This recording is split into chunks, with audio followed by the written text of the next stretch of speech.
the schools that I know that show the most enthusiasm for research are the schools that are really specialized for children with learning differences.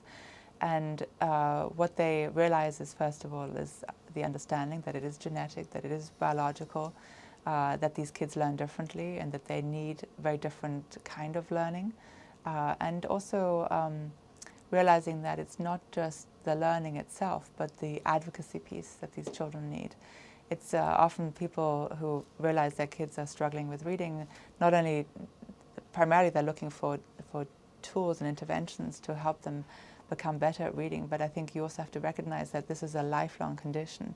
And even though these children can make gains in reading, they will continue to struggle, and it will hit them again and again as they come into situations that are more difficult, whether they're going into college or so on.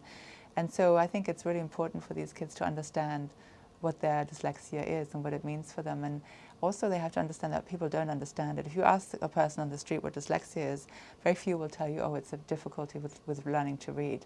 They have all sorts of other ideas because of what the media portrays what dyslexia is, which has to do with reversing letters or not being able to walk backwards or something, I don't know, but there's all sorts of strange things.